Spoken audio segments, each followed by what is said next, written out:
میرے مرشد فرماتے کہ میں دبئی میں تھا تو ایک آدمی آیا مجھے ملنے، پاکستانی تھا، وہ مجھے ملنے آیا تو بیٹھ کے باتیں کرتے رہے۔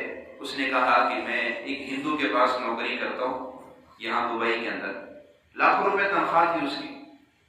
تو پھر اس نے اس ہندو کی تعریف، اس کی مال کی، اس کی دولت کی تعریفیں شروع کر دی، جس کے پاس اتنی دولت ہے، اتنی دولت ہے، اس کے ہندوستان میں اتنے اتنے بنگلے ہیں، اتنے دکانیں ہیں، یہ ہے وہ ہے۔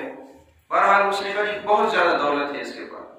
پھر آخر میں اس بندے نے تعریف کرتے کرتے ایک لفظ بولا، اور وہ لفظ یہ بولا کہ یہ ہندو دنیا کا کتنا خوش قسمت ترین انسان ہے کہ اس کے پاس اتنی دولت ہے۔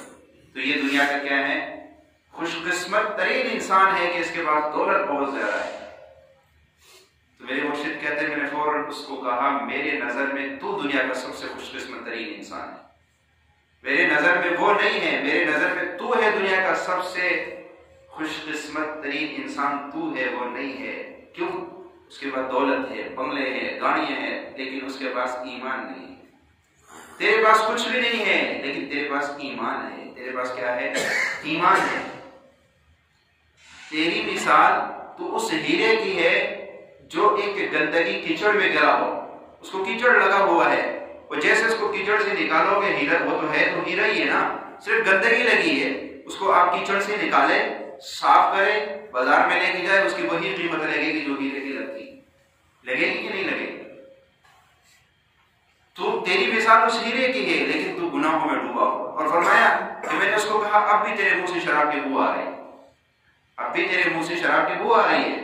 اس نے کہا جی آپ جانتے تو ہو میں خوش قسمت ترین انسان ہوں پر میں گناہ گار ہوں۔ اگر تو گناہ گار تو ہے پر ایمان والا ہے، اس کے پاس ایمان نہیں ہے، تو جیسے گناہوں کے کیچڑ سے نکل کے اپنے آپ کو صاف کر، تو دو بول بول لیں، پانی بہانے کی ضرورت نہیں ہے، بس ندامت کے دو بول بولنے ہیں اور تیری صفائی ہو جائے گی۔